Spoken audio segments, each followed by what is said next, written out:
El EQ 911 reporta varios cierres viales por motivo del paro nacional a esta hora. Mucha atención con esto porque se trata de nuestra provincia, ¿no? Según el EQ 911, a esta hora las vías bloqueadas son las siguientes: sector del peaje de Machachi, Intervalles Ruta Viva, Cusubamba Cayambe, Guayabamba Calderón, Tabacundo Cajas. Estas vías están cerradas, tome precauciones. Sector del peaje de Machachi, Intervalles Ruta Viva, Cusubamba Cayambe, Guayabamba Calderón, Tabacundo Cajas, según el EQ 911. La Policía Nacional hace 42 minutos ha confirmado también que la vía Panamericana Norte a la altura de Calderón, en el norte de Quito, permanece cerrada por concentración de manifestantes, esto en el contexto del paro nacional.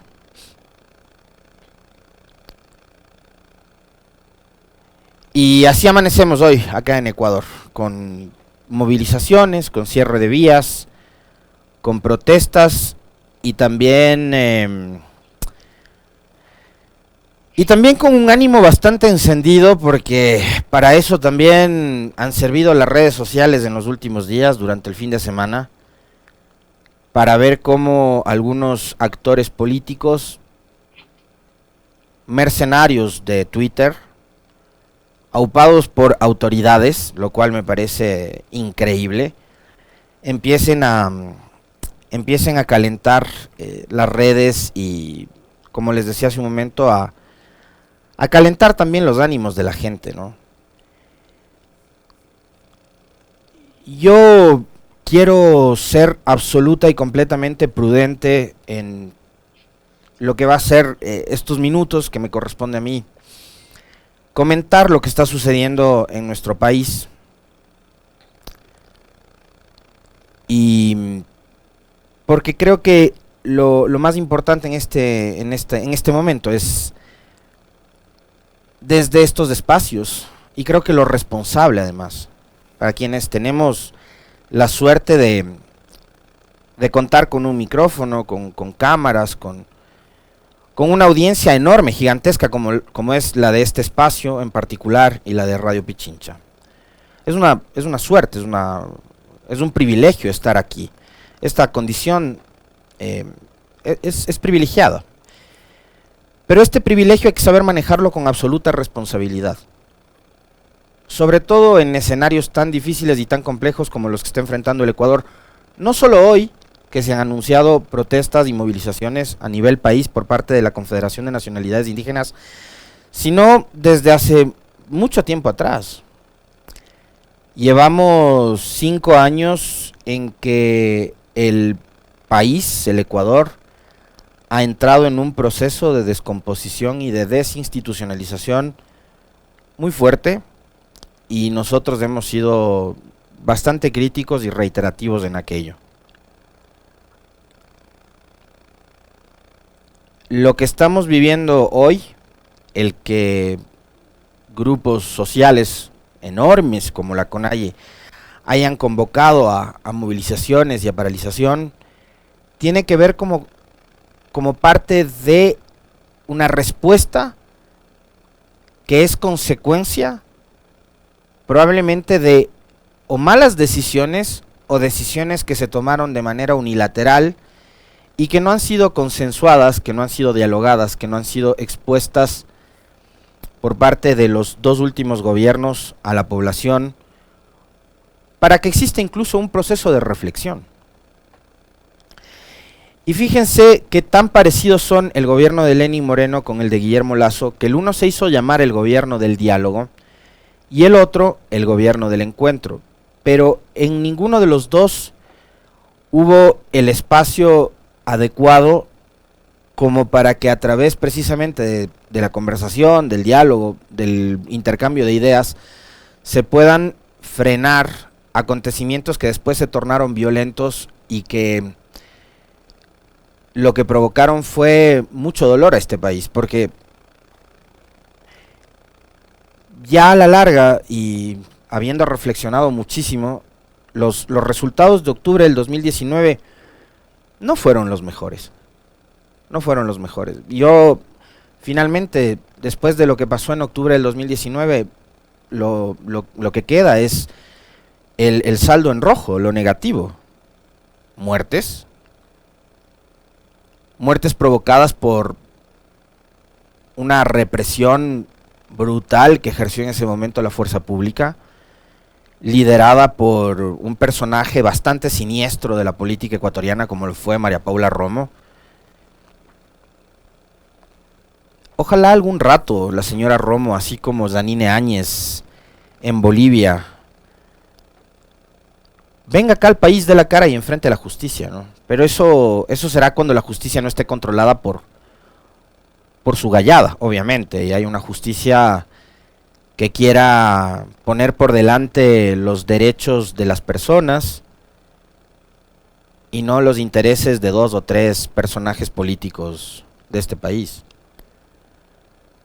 Pero octubre del 2019 dejó eso, dejó muerte, dejó dolor, dejó personas que quedaron mutiladas, que perdieron ojos, dejaron familias, octubre del 2019 dejó familias rotas,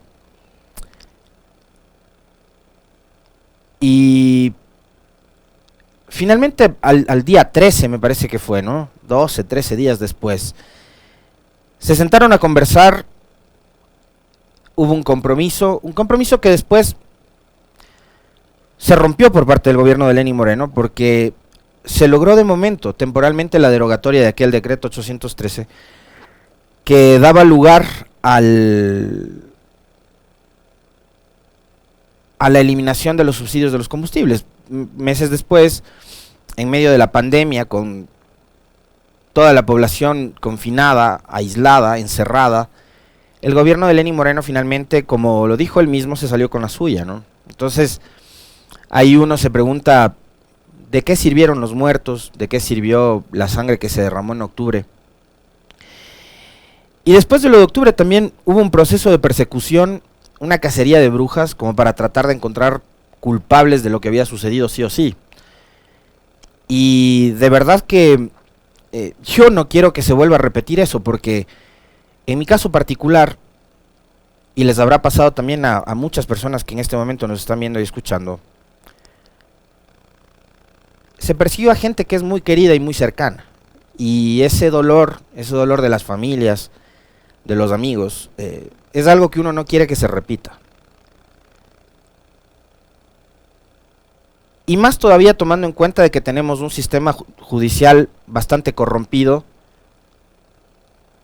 y manejado por el poder de turno. Entonces, sabemos que no va a haber tampoco, y no, como no hubo antes, procesos de investigación que sean serios, que se apeguen a la verdad, sino que lo único que ocurrió entonces fue que se empezaron a construir relatos y a construir casos forjados como para tratar de encarcelar a quienes esos consideraban y consideran todavía y los ven así como enemigos políticos, no como adversarios, sino como enemigos, en lo cual yo no estoy en absoluto de acuerdo.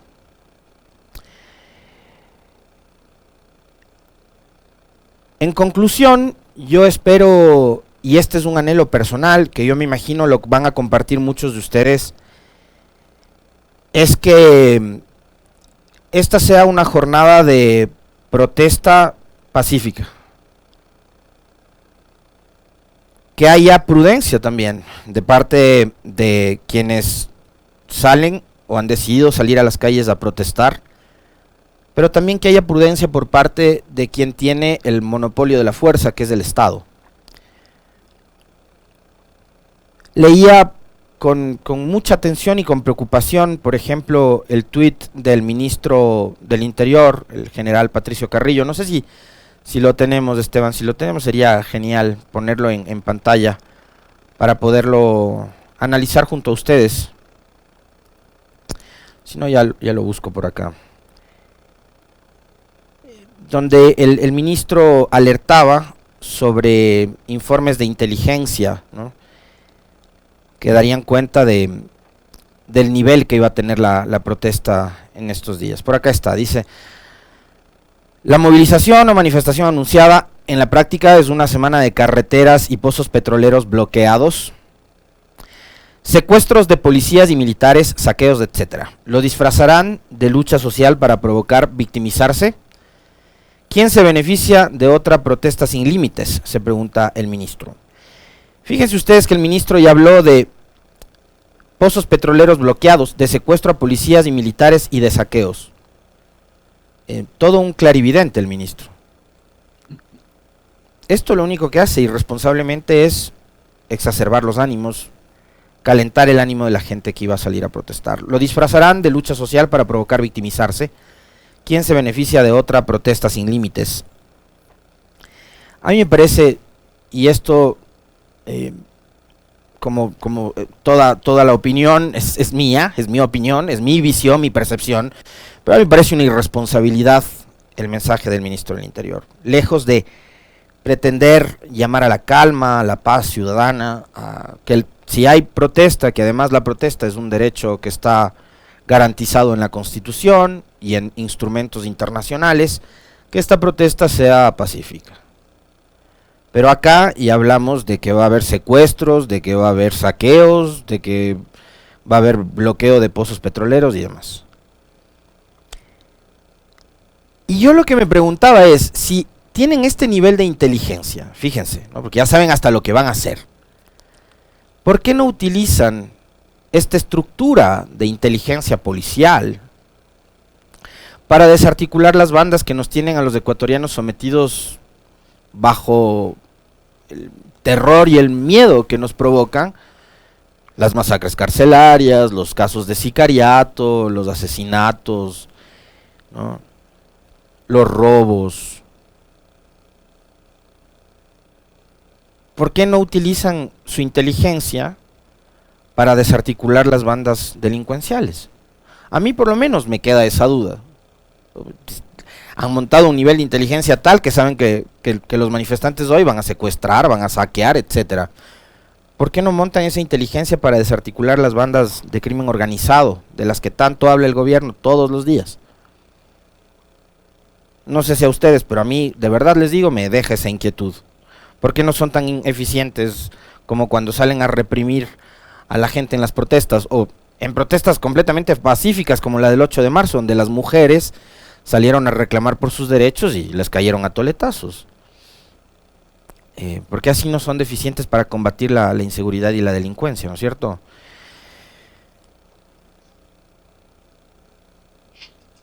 Ahora, otra cosa que me ha llamado profundamente la atención, y en esto sí voy a ser absolutamente crítico porque me parece que es de una doble moral y de un doble discurso, que así como el ministro dice que no tiene límites la protesta, yo digo también, algunos la hipocresía y la mojigatería también hace que sus relatos y sus posturas sobre determinados temas también sean absolutamente hipócritas, sin límites. Y tiene que ver con la supuesta defensa de Quito. Obviamente, después de lo que sucedió en octubre del 2019, hubo sectores de esta ciudad que quedaron destruidos. Tanto que, por ejemplo, se quemó el edificio de la Contraloría. Un hecho que, a pesar de la magnitud del mismo, o sea, ¿saben lo que es quemar un edificio de, no sé, 6, 7 pisos? Y que no haya responsables de eso. Es increíble, ¿no es cierto? La quema de la Contraloría está en la impunidad. Y está en la impunidad porque yo estoy segurísimo de que ese evento fue provocado por quienes en esa época controlaban precisamente dichas instituciones.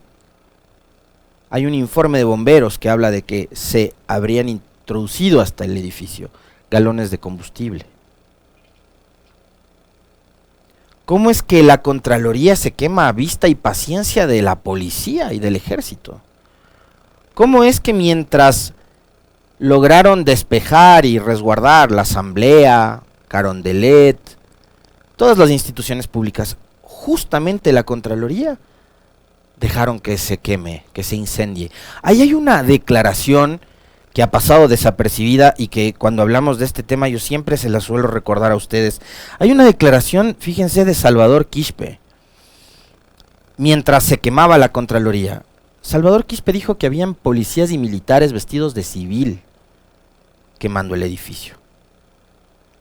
Posteriormente hay una declaración de la señora Valentina Zárate, que fue contralora subrogante, que dijo que el incendio fue provocado desde adentro.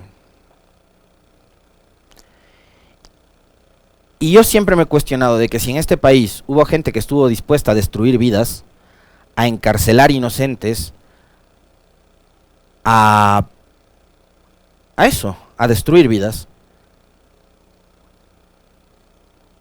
capaz y menos les importa destruir un edificio, quemarlo. Y eso pasó en Ecuador. En Ecuador se quemó un edificio como la Contraloría, y de eso no hay responsables. Es rarísimo, ¿no es cierto? A mí me parece súper raro. Y claro, después salieron los famosos defensores de Quito. Y ahí voy con ustedes a caer en cuenta de lo hipócrita que resulta la defensa a favor de la capital, porque los mismos que reclaman la defensa de Quito y que dicen van a impedir que vengan a destruir la ciudad, son los responsables de la destrucción de Quito. O sea, Quito está destruida desde el 2014. Cuando decidieron poner como alcalde a un completo improvisado como fue Mauricio Rodas. Un tipo que siendo alcalde de la capital de la República del Ecuador, no reparaba en salir a eventos públicos bajo los efectos del alcohol. En manos de esa persona dejaron Quito 5 años.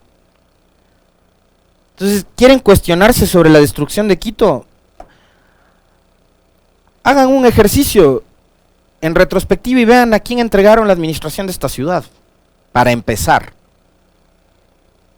entregaron Quito a un completo inepto e improvisado como fue Rodas. Destruyó Quito. Hace pocos días vieron ustedes imágenes en varios noticieros de cómo el proyecto de la BICIQ, que era uno de los más interesantes en cuanto a movilidad alternativa para impulsar el uso de la bicicleta en la ciudad, una bicicleta pública además, estaban ahí no sé cuántas unidades de bicicleta botadas, oxidándose en unas bodegas. Solo por ponerles un ejemplo, de ahí podríamos hablar de cuánto tiempo se demoró en firmar el contrato para la ejecución del metro, etcétera, etcétera, etcétera, ¿no? Las ofertas del metroférico, las primeras piedras que puso en toda la ciudad de obras que hasta ahora no existen y cosas por el estilo. Y son los mismos que se quejan de la destrucción de Quito, los que andan grafiteando las paredes de toda la ciudad con mensajes como conalle terrorista, correísmo narco, ama Quiza, ama Shua, ama robarás bien, unos mensajes con tinte racista, clasista, pero ahí no les molestan los grafitis, ¿no? Ahí no dicen nada, no se quejan de la destrucción de Quito. ¿Qué más destrucción de Quito que ver el estado de las calles de esta ciudad, que están hechas pedazos? No hay una sola vía de la zona urbana en la que se pueda andar con tranquilidad, porque el estado del pavimento es pésimo en Quito. Y ahí no se quejan. Cuando la ciudad, por ejemplo, en un diciembre, administración de Rodas, estuvo atestada de basura, con los contenedores colapsados, con paralización de toda la empresa pública de aseo, ahí no les indignaba la destrucción de Quito. Hasta la Coronilla estábamos de la basura, ¿se acuerdan? Un diciembre, en plena Navidad. Por la ineptitud de un municipio y de un alcalde, ahí no les interesaba la destrucción de Quito. Hoy, esta ciudad, que es la capital de la República, tiene las cifras más altas de la historia en cuestión de desempleo. ¿Quién dice algo?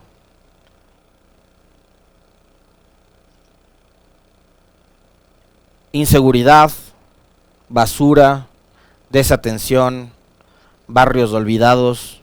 Eso es Quito. ¿Quieren hablar de destrucción de la capital? Hablemos de eso. Hablemos de cómo ciertos grupitos hicieron hasta lo imposible por echarse abajo una elección. Esos que son supuestamente defensores de la democracia y de tales, lo que hicieron ahora último, ¿no? Para tomarse a como dé lugar la alcaldía. Y yo no digo que Yunda haya sido un gran alcalde, porque no lo fue. Pero fíjense la historia, vamos 3 administraciones municipales desde Rodas, Yunda y Guarderas, que nos han llevado a esta situación actual que está viviendo la capital. A mí, créanme, es que me da vergüenza ver cómo está hoy nuestra ciudad. Por eso digo también a ratos de ese discurso de la defensa de Quito y de tales, que tiene solo que ver únicamente con la postura ideológica de algunos en contra de quienes hoy deciden protestar.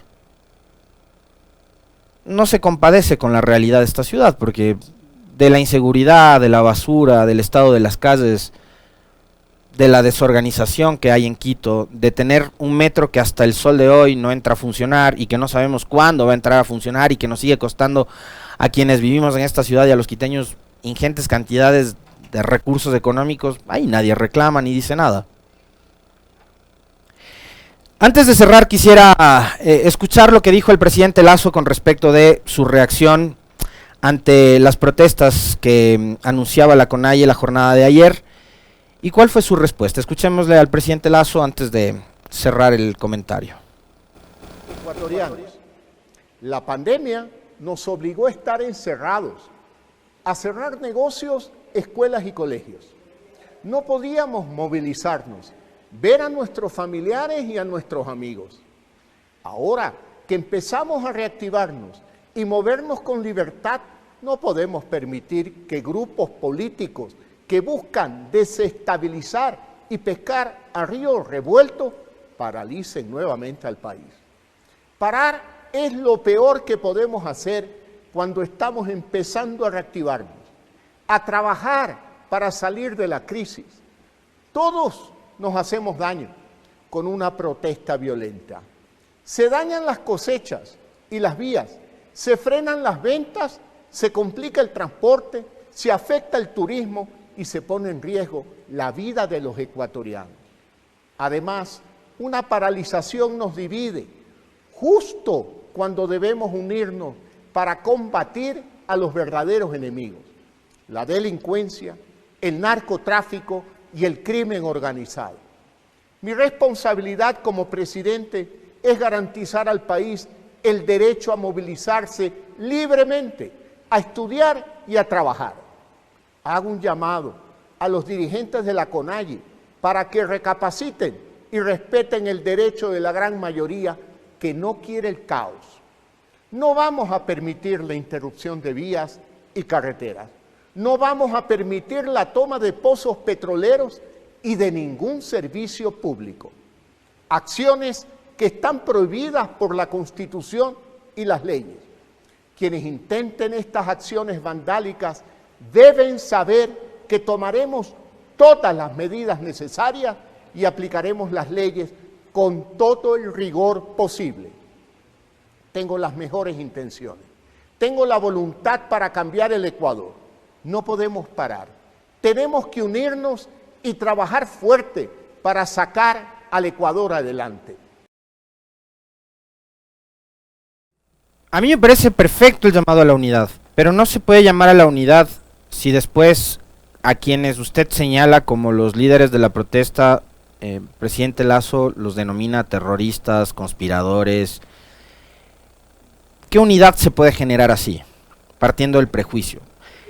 Y sí, a los que usted menciona, a esos enemigos en común que tenemos todos los ecuatorianos, que son la delincuencia, el crimen organizado y demás, hay otros enemigos sobre los cuales también hay que trabajar y hay que combatir, que son el desempleo, el hambre, las necesidades que hoy tiene la gente. Y eso tiene que ver con la falta de sensibilidad probablemente a la hora de llevar adelante políticas de orden social. Y eso tiene que ver únicamente con el ejercicio de gobierno. Y eso está en sus manos. Pero si usted no escucha, presidente, si no se siente escuchar a quienes piensan distinto a usted, las inquietudes que tienen y las necesidades y urgencias que tiene, difícilmente se va a poder lograr esa unidad de la que habla. Solo a partir de este fin de semana, el Ecuador experimenta un nuevo incremento en los precios de los combustibles. La gasolina super desde ayer registra ya un valor que se acerca cada vez más a los $5. Entre $4.86 y $4.90 es el valor con el cual se comercia el galón de gasolina super en las diferentes estaciones de nuestro país. Entonces, mientras esto está pasando, presidente, usted se está cada vez encerrando más y está negándose a escuchar a quienes, incluso puede ser que algunos en su momento depositaron la confianza en usted, quién sabe, pero que hoy se sienten defraudados, ¿no? por la situación que estamos atravesando. Pero vaya más allá de esos enemigos que ha dicho, el narcotráfico, el crimen organizado, la delincuencia. Hay otros enemigos que afectan a los ecuatorianos a diario, que son el hambre, el desempleo, las necesidades. 7:34, profe, un fuerte abrazo, nos vemos nuevamente mañana con usted. Hasta mañana, Alexis, un buen día. Como decían los antiguos, ay Señor, líbranos de los fariseos e hipócritas. Y añadiríamos de los figuretis. Las 7:35, Punto Noticias se retransmite por Radio Madrid, Radio El Cisne 102.9 FM, provincia de Sucumbíos, Cantón Lago Agrio, por Radio Sultana 90.1 FM en la ciudad de Riobamba y por las plataformas virtuales Ecuador por Dentro, la red de comunicadores populares de Manabí. Momento de saludar y dar la bienvenida a nuestra compañera Licenia Espinel, quien se suma al informativo de Punto Noticias, primera emisión, para dar inicio al espacio de entrevistas. Wilson Robalino se despide. Buen día, buena suerte, cuídese mucho. Buen día y buena suerte, profe, y está Licenia Espinel junto a nosotros. ¿Cómo estás? Buenos días. ¿Qué tal, Alexis? Buenos días.